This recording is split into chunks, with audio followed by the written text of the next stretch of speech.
All right, thank you all. I'll call to order this meeting of the Budget and Finance Committee. I think it's worth noting too that there are a quorum of town councilors in attendance, and it has been posted as such on the agenda. And with that, I will start with an approval of minutes. So moved. I guess the only thing is on mine, I didn't ask for a resolution or the override. For the roads, I asked that we made an order to make sure that it's not a Do resolution. you want to make an amendment? Yeah, amendment, so it's on the second page 4, where she has, yeah.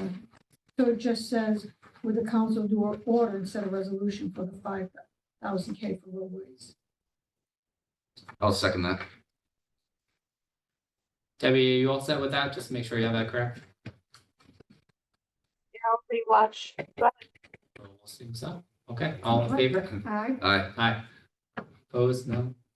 Okay, perfect. So then, take a motion to approve the minutes as amended. So moved. Second. All those in favor? Aye. Aye. Okay, and we'll move on to item C, public comment. Any comments from the public? Question. It might be, my comments would be more appropriate for for 22J, the discussion of the veterans property tax exemption. I think if the committee would like to suspend the rules, we could probably do that. Yeah, later on we can suspend the rules. Yeah. Absolutely. Okay, so no comment at the time? At this No. time? Any comment from either councilors? Okay, with that said, we'll move on to item D, legislation referred. We'll start with order O FY 25-063, acceptance of a gift, Bridgewater Police Association. If you have any additional information, it's No, it's pretty straightforward. It's a gift of $1,850 to be used at the discretion of the veterans service officer.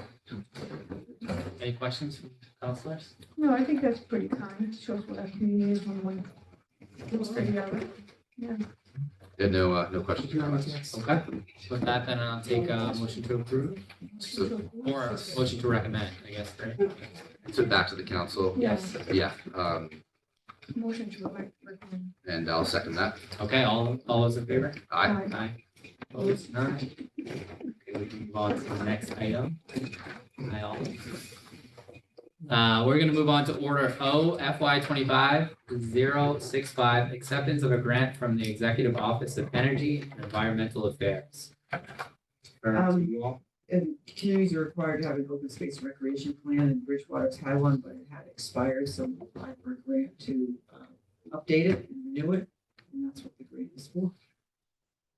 Any questions? Yeah, I tried to look for that open space proposed plan. I couldn't find it. On the It's on the website. website, but check. All right, I was just curious. Yeah, no, we should. It's usually found wherever the master plan is posted in communities. Shane O'Brien, the planner, is responsible for it. Oh, okay. If I can't find it, I'll ask. them. Yeah. Thank you. I could ask just to further clarify, is this already accounted for? Is the 40,000 already accounted for as used, or are we? No, we haven't yet because we hadn't, the state was very long delayed in deciding on awarding the grants. We actually been waiting for this for a number of months. We haven't spent it yet because we haven't had an appropriation to do so. Do we have, what are the plans to utilize the 40K? Hiring a consultant to help us update the plan. Just So- of open space in general? Yeah, because you need to have a plan in place if you want to apply for various grants. So having a plan updated so we can be eligible for things is important. Is it an annual plan? No, it's like 5 years. Yeah, and there's a lot of perks and things that have changed in the last 2 years, never mind Sure. 5. So there's a lot of Yeah. things that need to be updated. Yeah, Thousand Heart and so on. So Yeah. getting that all updated so that we're eligible for other funding sources is what our goal is. Any other questions? No. Okay, take a motion to recommend. Yeah, motion to recommend to the council. Second. All those in favor? Aye. 3-0. Moving on to order 0 FY 25-066, transfer order flagpole returning the funds to the one-time stabilization fund. I don't know if we need to go into any further details. I think we all understand where this is coming, where this is We going do. back to. We do. But I'll open it up for any questions from council. Nope, none. Okay, motion to recommend. So moved. Second? All those in favor? Aye. Aye. Opposed? Moving on. Order OFY 25-067, end of the year transfers. So at the end of every year, in every community, you have to make sure that all of your accounts except for snow and ice are not in deficit. And so every community goes through a process by which we determine where we have funds that we have unspent for various reasons and where they need to go to make sure that we end in a positive territory for each one of them. So you'll see the first section, the places where the money is coming from. And Lori and I can go through those in detail if you would like. But just generally, these are either maybe salaries where we didn't have a position filled or somebody left. There's also the finance reserve fund that we budget every year of 60,000 that we haven't spent yet this year. So the total comes up to $657,000. And then you see on the second page, all the places that it needs to go to in order to fund expenses that we have expect to be, would be a deficit if we didn't make these transfers. And we can go into detail about why each of those are what they are. At your purpose. I don't know fellow councils, but I would love just a quick summary rundown, if you could, of the bottom. Yeah, so sure, so again, like Blythe explained, all of the top are unexpended and available funds that were available for various reasons. In the Treasury Department, for instance, we had an unfilled position and then we had an early retirement. Same thing in info tech in the IT department. We hired someone, but not till late in the year, so we had some funds. So CED, we had some money available because we actually charged off some of the salaries to a grant. That was used for administrative costs. Police, we've had several unfilled positions and timing of that, so there's a nice chunk there that we were able to use, and so on. Inspectional services as an unfilled local inspector. VR, we had 69,000 that we budgeted for a van that was rolled up into the MSBA money when the Mitchell School finally closed their project. I think they finally just closed in the last 9 months. So there was an open van that they rolled up in the cost, but they weren't able to do that until the actual end of the project when everything is signed, sealed, delivered by the MSBA. And they have a process of that. So we didn't have to pay for that. The highway, there's some money available there. And street lighting, we have historically funded it a little higher than it was since the downtown went LED. It saved a significant amount of money in electricity. And yeah, so in budget for fiscal 26, we did not budget as much as we had been budgeting, but we've had that number in there for quite a few years. And now it's time to really drastically fund what it needs to. And the same thing with the insurance line, when there's unfilled positions in all the other departments, there's money available that we budgeted for a position, having insurance, things like that. So that summarizes the amount available, the amount needed to cover. And some of these things happen throughout the year, but mostly if it's a certain immediate need, we'll go and get the appropriation and put it in front of town council to say, this needs to be appropriated. And there are some things that we usually wait till the end of the year because obviously we're budgeting 16 months ahead of time, right? So we know things are going to change in some of these lines. Like the first one in 111, the council clerk was asked to go to meetings for when the town manager search. So that was overtime that we hadn't budgeted, and things like that. The town manager's office, we had a line item for our temporary services that we didn't have budgeted for.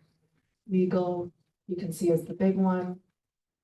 When the town manager left last year, we made a decision to use our employment legal advisors to help us with the contract negotiations. So it was a rather large expenditure, but it was necessary in order for us to keep the negotiations going.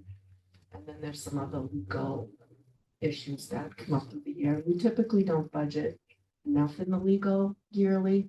So every year you probably will see an increase to fund some of the things that, we just don't see foresee ahead of time. So Can I just ask again, one question, Lori? Yeah. Is that legal outside of our attorney? Yes. Accountant? Okay. yeah, they specialize in contract negotiations and employment matters. Okay. Which are in-house counsel is not his Yeah. specialty. So there's Okay. times we need special counsel Yeah. for various purposes that, again, 16 months ahead, you can't foresee Right. some issues that do come up. Yeah, typically the assistant town manager and the town manager will do negotiations, and this year we happen to have, 5 out of 6, so. Yeah. And No and those television. people who've done it in the past weren't here anymore. Right. So it was a perfect storm of Yeah. needing support to get through this year.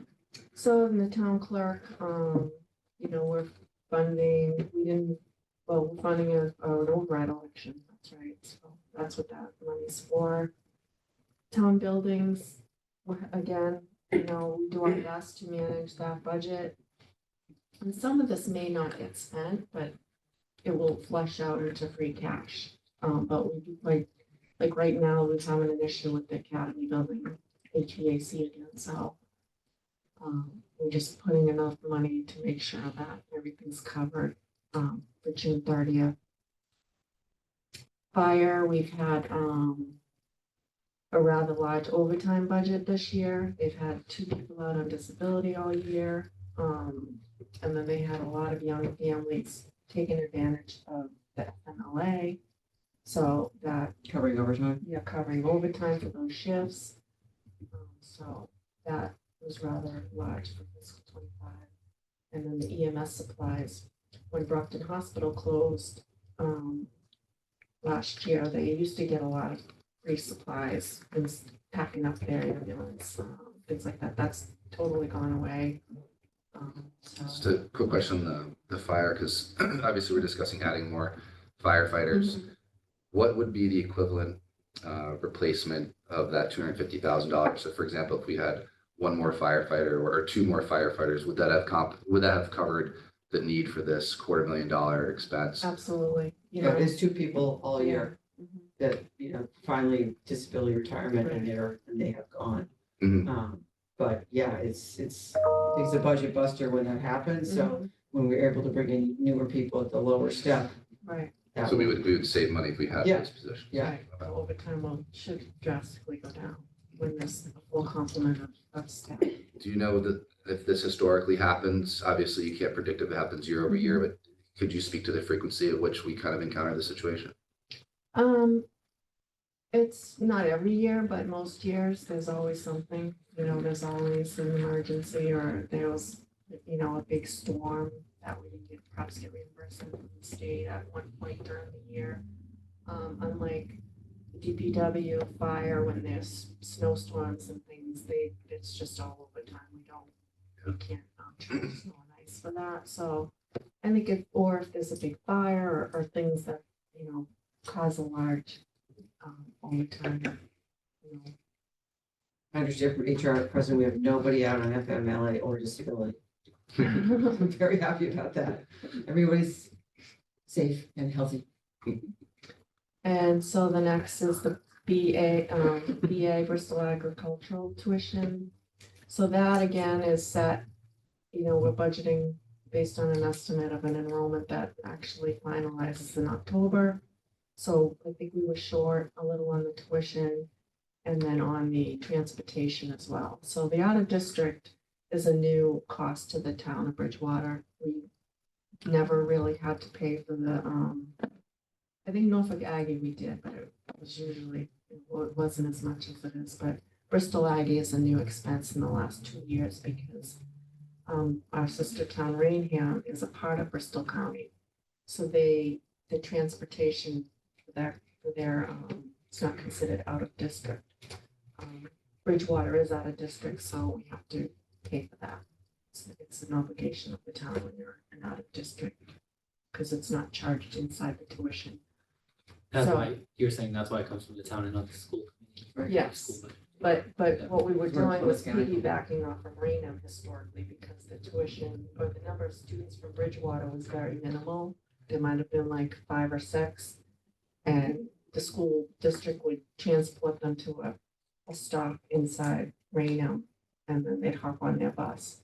But the tuition, the number of students in Rainham and Bridgewater is just, Rainham needs their own bus, we need our own bus, so thus we're paying $200,000 almost for going to Bristol Aggie, because we're not a district. And then we've had a lot of back and forth with the state, because they don't put that in their budget. They budget historically $1 million for out of district in their whole state budget, and then all the out of state districts are just, it's just split up. I think last year we were given a reimbursement of like, I don't know, $10,000. It was just beautiful. So, but I've had meetings and pushing at the DESI, and I think I brought it up to Councilor Gallagher as well about the out of district and how they're not budgeting another state shortfall. So they're looking at the formulas. I don't know what that will be. Looks like the House, when they did the chapter 70, they took it out completely, and then the Senate put the $1 million back in, so at least we'll get a little something. It's still not enough. So we're still fighting, and we'll keep fighting on trying to get some state involvement in that. Norfolk Aggie, we were short, I think, on the tuition. Yeah, the tuition was a little short. 1,300. So these are the types of things that we find out in the middle of the year. And we know we have the end of the year to see where we can just transfer money from some other source that hasn't spent it. You'll see the veterans. With our new veterans agent, he's had a lot of success in not marketing, but bringing awareness. And he said a lot more of that's coming in for services. So our budget went up, and we historically we just whatever we were sending off, because we do get the reimbursements in the next fiscal year, 75% from the state. But he's done a fabulous job in getting veterans help. So we thought we were going to be a little short, so we wanted to make sure we had enough in there for that. And then the county assessments, we have a call into the DLS. They're taking more than they said they were going to. And it looks like there was some kind of, I don't know, we've been waiting for an answer on that, but because we can't let it go negative, we put the money in, and if we do get the money back, it just goes right back into the general fund. So it looks like if you see the House, the Senate, and all those budgets, when this assessment ended, it was less, but they've been taking the one that was previous. So I think it's an error on the DLS part, but we're still fighting to get that money back. And then HR, I think that is an increase we saw for the employees FSA administration fee. That was a little higher. More employees got it on the plan, I guess. And then liability insurance. This is also just due to putting more buildings online, or just making sure the insurance is up to par. So Do we have a deductible or two to have to cover this year that we didn't expect? For like a vehicle accident or something where we needed to pay our, Yeah, we've had a couple accidents. So, those things just happen throughout the year. that is what that 657 is. I think last year I went back and looked and I think we moved around $1 million.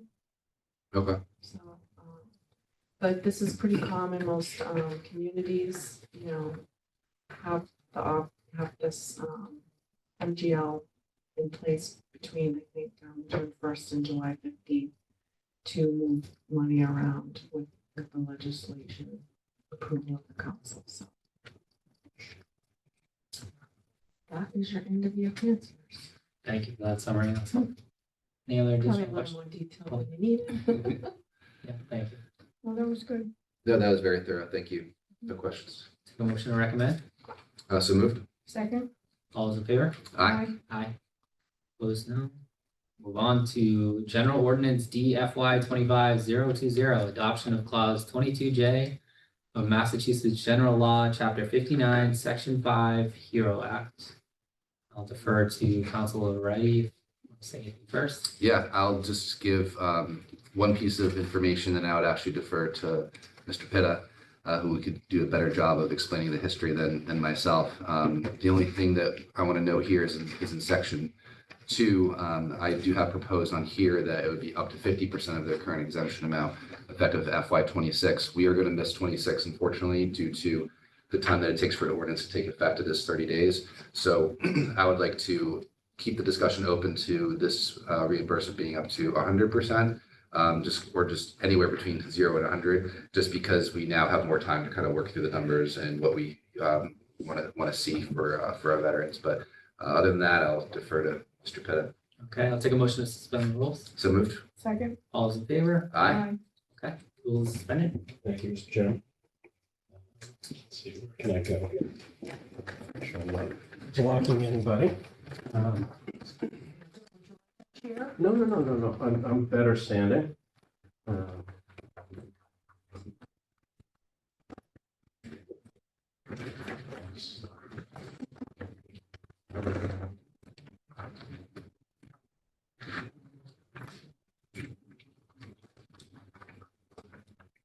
I printed 9 for the council.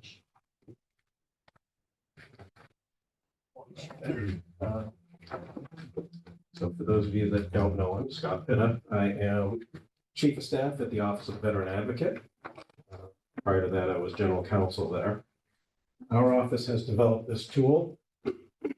Excuse me. If I had a way to present it, but it's a web-based tool, and we're getting ready to roll this out so it will be available to all communities. And right now, it's available to the state legislators. But it allows each municipality to calculate exactly to the best we can with the current data that we have based on census data, what's reported to EOVS, all of the publicly available data that is out there, the value that veterans contribute to that community. So obviously, I'm in favor of 22J. The law allows you to grant an exemption, an additional exemption of up to 100% of the property tax exemption that's available to certain veterans within the community. Not all of them qualify. There's a whole slew of different criteria that have to be met. There's different values to that property tax exemption.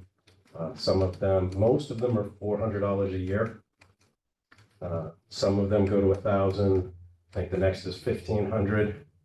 And then for Gold Star widows, POWs, I believe it's a full tax exemption, but the full tax exemption doesn't play a role in here.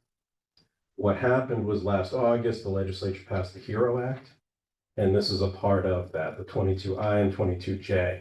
I'll talk about 22I briefly, but 22I allows the municipality, if they adopt it, to tie the property tax exemption to the cost of living. So whatever it is, it's $400. I think if you adopted it before July 1, next year it would be $415. And the reason they did that is they haven't adjusted these numbers for decades. The last time they adjusted was 2002, somewhere around there. So the net effect is that property tax exemption for veterans gets smaller and smaller in real dollars. So that's another option that you do have. Something to think about for future meetings. It's not before you today. 22J allows you to increase, as Mr. Laretti said, up to 100% of what's already there. So if a person's getting a $400 exemption and you do 100%, next year they would get $800. If you do I and J together, that same veteran would get roughly $830. I think it's 836 is the exact number, because Rockland just passed 22 I and J. A lot of communities around are starting to pass both of them together. Why is that important? Because whether you realize it or not, you're in a competition. You want to recruit veterans to your community as home buyers. Okay. When someone leaves the military, they leave with a backpack full of benefits. They come out with a GI Bill. A lot of them come out with retirement income. There is the VA home loan program, which when the economy starts going downhill and banks start to tighten up, those are the folks that can walk in. I bought my house dirt cheap, pennies on the dollar, because I could get a loan when nobody else could get a loan. All right, so there's the money aspect, and we'll go over the tool here in a little bit. But there's also the community engagement. Veterans make up about 4% of the population. Look around at your boards, committees, commissions. Look at who's volunteering. It's a lot more than 4%. The town council alone has traditionally had at least one veteran or a member of a veteran family on the town council. I think I can only think of one time when there's no veteran on the town council. So a lot of times there's 2 or 3. Those are the people that are involved. They're out there, they're making a difference. But let's just look at the numbers. Okay? The first 3 sheets are really a summation of the last 2 sheets of this packet, but it just goes over the numbers here. For Bridgewater, starting on the page 1, you have Bridgewater on the top left and statewide top right. Roughly 28,000 residents in the town, 1,412 veterans. Of those, 44% are working age, 4% unemployed, 734 or 52% are retired. When you look at and you calculate the total amount of economic benefit that comes in from those 1,412 veterans, it comes out to roughly 23,300,000.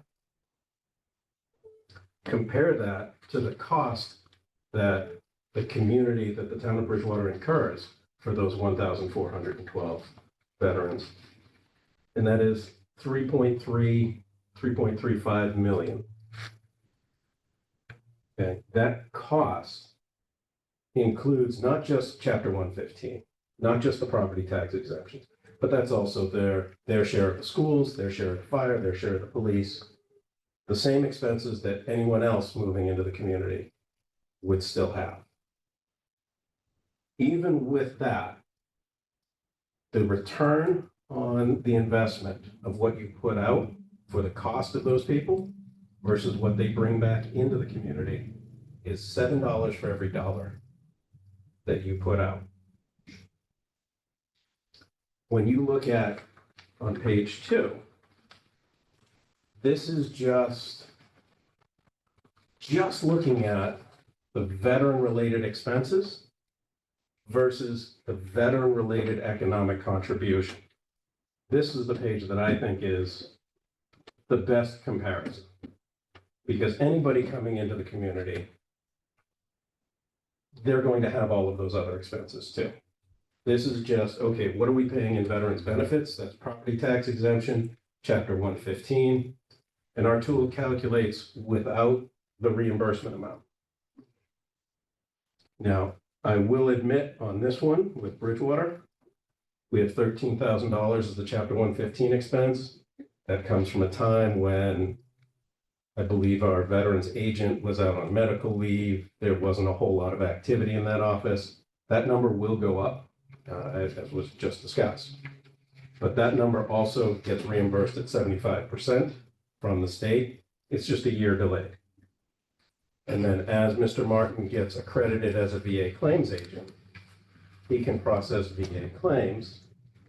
And as those veterans come in, you get them on a VA disability claim.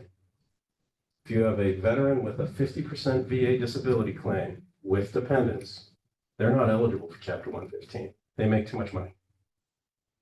So that's sort of a little side note, is have your veterans agent doing VA claims. It will reduce your Chapter 115 expenditures. But as far as what we're talking about today, we're talking about property tax exemptions. If someone's buying a house, they're not eligible for Chapter 115. Chapter 115 is a minimum subsistence stipend that just brings people up to the poverty line. So if they're buying a home and they're getting a property tax exemption, they're already over the asset limit. I think Chapter 115 has an asset limit of about $2,200. If you have more than $2,200 worth of assets, you don't qualify. But with all of that said, when we look at what veterans bring into the community, just economic impact, now this is not what they're earning. This is what they're spending. And I'll show you that on the next couple of pages. They're bringing in almost 1.3 million into Bridgewater. The expense at the time that this snapshot was taken with the data we had, roughly 37,000. That's a return on investment of $35 for every dollar you put out. That's economic growth. Those people coming in, spending money in Bridgewater is going to allow you to build your commercial tax base. That's where this makes sense. Not only is it a good thing to do, but it makes fiscal sense. We look at the actual tool itself on the blue pages here, and I can adjust these numbers. You'll see you've got the little sliders across the top on each category. We can adjust those if you want to see it. I can do a presentation at another time. We can increase, say, okay, let's say we do a really good job and we increase the number of veterans in Bridgewater by 10%. What does that number look like? I actually did the breakdown on that. It's actually on the first page on the right-hand side. Gives you a little bit of a picture of what that change is. Or 10% of the veterans leave. What does that look like? So we can break all of this down. Veteran population adjustment, that's pretty straightforward. Percentage of income spent annually. All of these computations came from, we worked with Boston University and Boston College with their economics departments. We had a couple of PhDs from there who worked with us to develop these formulas. The county average for Plymouth County of income that is spent annually is 55%. Retirement income as a percentage of salary, so those that are retired, assuming some of them are retired and they're just not doing anything else, so their retirement income is 100%. Most of your military retirees, because they work for 20 years from 18 to 38, they retire and they go and get another job. So depending on how much that job is paying, their retirement income could be a third, 25% of their total income. So we can adjust that amount. Percentage of dollars locally retained. This is the amount of that income that comes in that people are spending locally within this community. And you'll see the recommended values underneath that slider with the different classifications of rural, urban, or metro. Rural, we know what that is. You know, that's like your Granby, you know, you've got to drive an hour before you get to a Walmart kind of a thing. Metro is your Brockton, your Boston, where everything you need, you can walk to, it's right there. Bridgewater, we're in this urban classification. We're somewhere in the middle. A lot of the stuff we can get here, a lot of the stuff we have to leave town to go and buy. And you can adjust that however you want. Just want to make sure you all understand what these numbers mean in case somebody asks. And then the last page, this is just a breakdown of the numbers that are on that first page. And it's really just a graphic of that. Are there any questions? It's way better than I could have done. Yeah. This is what I do. It's all things veteran all day long. I have a really, Go ahead, sorry, question. I have a really high level question. Okay. Maybe if you could simplify. Why wouldn't the town of Bridgewater want to attract older retired population that aren't veterans versus veterans with the property tax exemption? So you said we're in competition with other towns to attract veterans. Why would we want to attract veterans and offer a property exemption and not retirees who pay the property tax, but also spend? It's because of the additional benefits that come in. So the older veterans, that's where you're traditionally going to get your larger VA disability claims. A veteran that is 100% VA disabled, it has, depending on the size of the family, roughly, it equates to somewhere around $50,000 a year tax-free income. On top of that, let's say we have two people, same age, 70 years old, 75, 75. One's a veteran, one's not. They both worked careers and they both have a pension or they both have a 401k. Yeah. But then this one also has an additional $50,000 worth of tax-free income coming in. That money gets spent locally. Yeah, that's that 40% number that we can adjust. So, Sorry. yeah, no, that's really the short answer for the retirees. When you start looking at the younger, your 38, 39, 40-year-old military retiree, now you have that retirement pension. But if they did 20 years in the military, they also have, on top of the military pension, they also have likely some VA disability money coming in. So you add to that, plus their income, so they can spend more. They can go out, they can go to Crispies, they can go to Frisco's, and they can support those local businesses far better than someone equally situated in the same job. Whether they're both firefighters in Bridgewater, they both started the same day, and they're at the same step, same rate. So that's really the difference. You're bringing higher income. But a When it's successful apples for apples. retiree, excuse me. Yeah. Successful retiree who maybe not on the same level, you would argue could equal out. In that sense, you're saying in a perfect world, both making the same amount of money, Yes. one's making an additional Yeah. claim with disabilities. But Um, that's in the perfect world of both making the exact same. Right. I'm comparing two people that are absolutely identical, except one has all of those federal VA benefits. And also those people coming in are not going to be, coming in and taking the Chapter 115 benefits as well. So that's really just an apples to apples comparison. I have a question. So if they're disability and the town's giving them a cut on their taxes, we get money back, a reimbursement? Is that what you're saying? The state gets reimbursed for what exists there. So if, like right now, today, I'll use myself for an example. With my VA disability rating, I get a $1,000 a year tax exemption.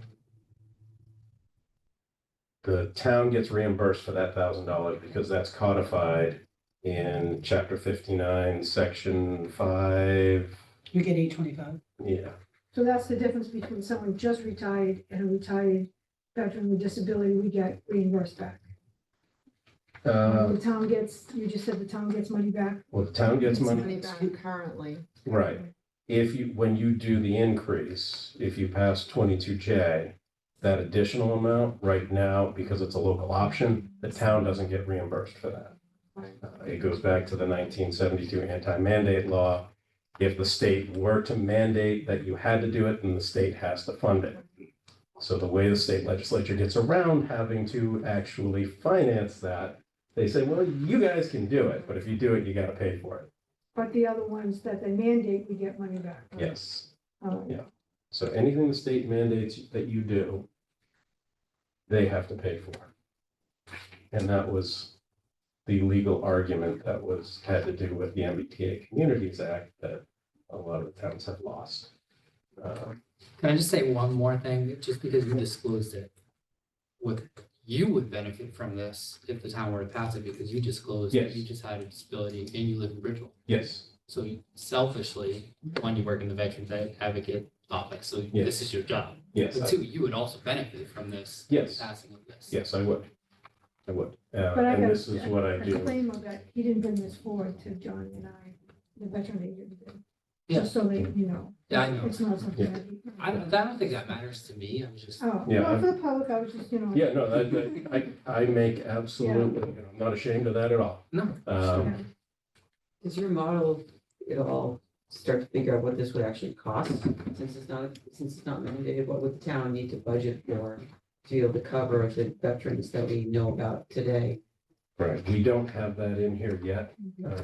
That is something, we have a couple of tools in the works. This one took us over a year to develop, and we started it before the HERO Act even came out. So that one's gonna take a little bit longer. Well, I think that's something to think about over the next years. What's it gonna cost them? What's the impact to the Right. assessor's office process? Right. Process that. Yeah, that's, So you've already calculated that. yeah, that's formulaic. I think you can go in and say, you know, currently we have, you know, this many people. Actually, I think the numbers are on here. It's on the last page. At least as far as the latest data that my office had, roughly $24,000 in property tax exemptions. Now,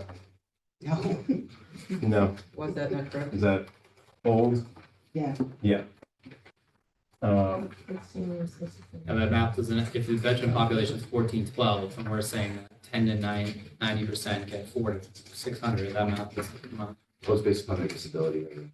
Right. Yeah. But even still, if you're So saying, you Well, have. some people have a complete exemption and they don't pay any property tax at all. So there'd be 100% disabled. And they're, well, 100% disabled is in that $1,000 category. The complete exemption would be, I think your POW, MIAs, Gold Star widows, folks like that. And then there's some like very severe disabilities with loss of limbs and eyes, like sight. You know, you're much more severely disabled veterans out there. But we could bring it down to like 20% if it was gonna hurt the town. Well, I think it's just Yeah. when the time comes, really Yeah. make sure that you have the full picture. But we have that that decision. flexibility between 10% and 100%. Yes. Yes. Yeah. Do you have anything you can add, Shelley, quickly? I can add a lot. I just don't know what you want me to add. Shelley, do you know, sorry to ask, do we know the disability rating? Is that possible to find out from Greg or does he? Yeah, but it doesn't go by, I mean, No, I'm just saying if we set this percentages, I give all the information, so there's 158 exemptions we gave last year. Yeah. Okay, and they were broken down by 22s, which is those the 400s, and there were 99 of those. We had 122C at 1,500. We had 22Ds, but those are full, 22Fs are full, and 22Es, we had 58 of them. what does it mean when you say? Yeah, full? we Sorry. don't, I think everyone knows. So 22Es, 1,000. But what is the 22 It's a $1,000 exemption. What's it, who's it for? Yeah, 100% disability. yeah. Okay, we So don't know your lingo. yeah. Can you start from the If top? I, You know the letter, the sections of the law, and we're catching up. yeah. So there was 158 exemptions last year. Okay. It came to $99,100. That is exactly how much we paid out. Okay. Of that, we got back 80, we got back, how much did we get back? I had it written down. No, I didn't look at this. Oh, okay, so now if we do 50%, because that's what someone told me they wanted tonight, so I ran the numbers at 50%, and that would be $49,550 that it would cost us more. How much So- was that again? $49,550. And if I could ask, of the exemptions you listed, you said you had 99 at the $400 amount. Yeah. How many were at the $1,000 amount? 58, 58. and And actually, then one didn't apply. how many at the 1,500? Which ones? 1,500, one? Yep, How many? Okay. one at 1,500, And then the rest were all full exemption? yep, Okay, so the full exemption are not impacted by this at yeah, all? because they're full. Right. Mhm. So that would be, so we add that up, so you've got, 99,100. Okay. Can you add that up? That's whatever. Yeah. What is it? 99,100?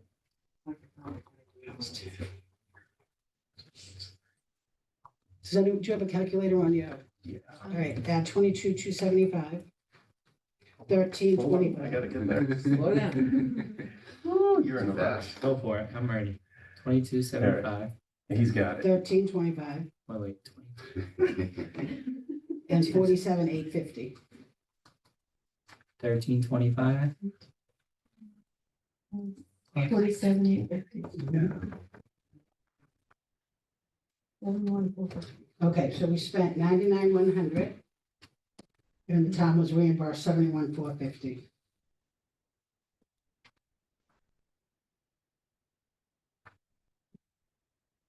That's pretty good. So, It's the difference of Total. 27,650. That cost of the town. And your taxes are gonna go up, something like that. You have to tell me, like, if we're gonna do 50 then, or 100, you wanna do 100? I did 50 before, so if we're gonna do 100, then we would have to take 99,1 And I just timed this by 2. and we'd get back the same amount, 70, if you were gonna do an additional, you'd get no additional money, but the more people that come on, you would get that money. Does that make sense? Yeah. Okay, And this is all budgeted in the overlay. yeah, that'll be overlay. Well, I mean, it's not budgeted now. We have to plan and add that to the For recap. sheet. 2027, right? Yeah, for 27. So you just have to, Thank you you have for to, and the bad news is you can't go right ahead and do this for this next year. The good news is you can plan for how you're gonna implement it Mhm. at that time. And the 22I, we had 99,100. And the increase, the COLA increase was 0.034. So if we had adopted this, it would have been $3,370 more. That's kind of low. Yeah. So that one's like, Well, I'm thank glad you you're for here doing because you the have the current data. calculations. I have the old, I don't know how many years old it is, but it's whatever.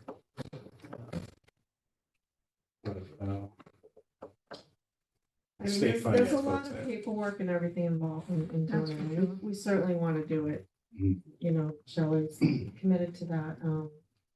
I think she sent you a red line of that. Yeah. in order to- I would maybe suggest, since there's no rush in this, we're Mhm. talking about FY27, can we keep it here for a little bit before referring it back to the council? So we can, Yeah. I haven't had a chance to look at the red line document yet either. And Yeah, then we the can continue the 22I discussion. as well. That's fine with me, yeah. Yeah, 22I is pretty straightforward. That's gonna be Yeah. referred back to us because we didn't get that. We're gonna refer that tonight to us. That would be a simple So we conversation, I can think. sit them together and I think we can do some more work and figure it out. And we also, Shelley was talking about maybe having some of the senior Mhm. adoptions that do Right now, get yeah. fully funded back to us, so.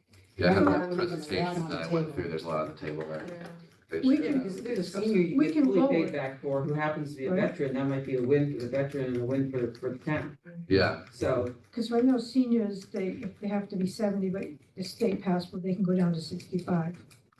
Yeah, there's all kinds of Yeah. things that, Well, a lot of them are asking me questions because if the override comes, they're thinking, well, It's a it perfect might be time the to only implement time, you know, that. to save them money and take the Yeah, burden off of yeah. them. yeah, Shelley shared that with me and we could, bring it up Yeah. as a you should discussion increase item. the assets, you should also increase probably the income.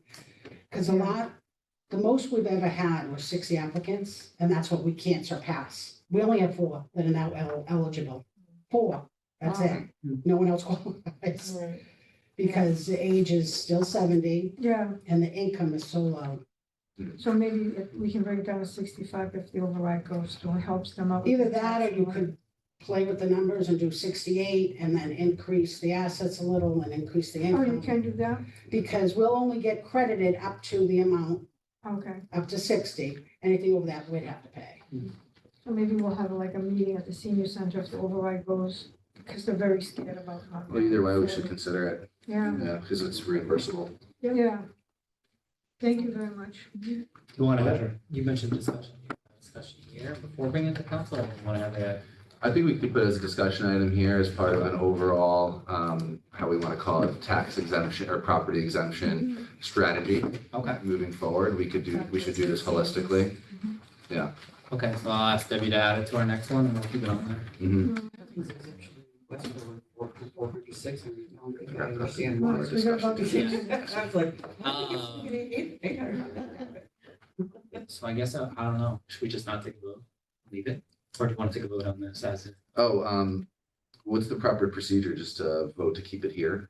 I think, Vote I to don't think we continue? have to vote. I I think, think you just keep it, yeah, we yeah. keep it here, You're not ready to refer it out. yeah. Yeah, okay. just keep it. We'll take a vote on it. Vote to keep it in budget and finance. What? You need to make a vote to retain it at budget and finance. I don't think Okay. so, because I don't think we don't have the authority to keep it here over the council. I just don't think we vote, and then when you bring it up, we Yeah, just you say, don't vote, right? yeah. Yeah, I'll make a motion to And then continue. I put it Okay, I'll down. Okay. All those in favor? Aye. Okay, Thanks, Deb. and I think that's it. You had discussion items. Yeah, I'm actually gonna meet with Lori on Thursday, Mhm. like, Yeah. and we're gonna cover these 4 items, just so I can get it better organized for you all. And then maybe bring that back at the next budget finance committee. Yeah, I that'd think be it's a great. good way to talk about those 4 things that we discussed. Remember we discussed last week that, we could get reports from the town manager detailing the entire month of the budget, the Yep. revenues and expenses. That's it, yeah? Thank you. Thank you. So this is Wow. put up on this is put up on the website, Oh, okay. but it will be also included in your mail and we can print it off for anyone that wants it going forward. And the other thing because you have water down here, and the town council can hire a staff member, I thought, we go around in circles about water and sewer. I thought we could hire an outside consultant. We actually we're in the middle of a rate study right now With who?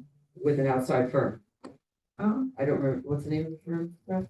Tell us, so they're scheduled to recommend some rates and where they've been putting the data together. looking at whether we should go up for water, build our own treatment, that kind of stuff? No, just for the infrastructure that we currently have. Oh, What we need to pay for in terms of our operating budgets for both water and sewer and the debt that we have and that we'll be incurring so that we can make sure that the rate that we're charging will be able to fully fund those 2 enterprises. And we're going to schedule a meeting or we're going to request that they schedule a presentation on July 15th. but Meeting. they don't look at what would recommend what we should do to build our water, whether we should Well, do a that's what treatment. the master plan was for. So the question is, how are we doing at implementing that master plan, such as connecting the Plymouth Street wells to the High Street plant? That was one of the recommendations. What are we doing about, are we gonna build up the Vernon Street wells or not? Those are all those recommendations in there to look at, so. So that's- that firm will look at those things too. No, they're just looking at the Oh. rates we need to Because I charge. thought it would be nice to have a consultant, because we go around, some say we shouldn't do, we're talking to Rainham, we're talking to Taunton, you know what I mean, and just have a consultant to look at what we should do and give us a direction, because I feel like all we do is talk about, we're talking about this water, we're talking to the prison, you know, someone that Well, I can mean, I really think look that's at it. being handled someone on the staff level, like we're working with, trying to work with BSU and the state and the possible partners to look at where we could find extra, other sources of water, perhaps maybe Vernon Street, maybe Taunton or Brockton instead of one of those two, but. Can we get an update on the talks? Because I feel like all I hear is, well, we're talking about this, and the residents are asking, me, they're talking about it, but not getting like any, feedback, like, so where are we? I mean, it's been like a year and a half, and I still hear we're talking about maybe Taunton water or that. So the residents are really pushing back right now because of the development, and they're just asking, so we can have, where are we and where are the talks leading? I don't think we need another set of consultants to look at what we've already looked at. I think we're trying to get forward movement on those other options, and that's been a little bit challenging. Okay, Just- so maybe we could get that information, like, okay, we're working with Taunton, but these are the challenges we're having. Yeah, yeah. Because all we get is that we're having talks, but we don't know what the talks are. That's what they're saying. Okay, So, understood. thank you. Anything else on discussion B? No, I'm done. Okay, I'll move to F, public comment, really quick. Any comments? Of course. Okay, and G, take a motion to adjourn. So moved. Motion, I second. All those in favor? Aye. Aye. This is what's from last night.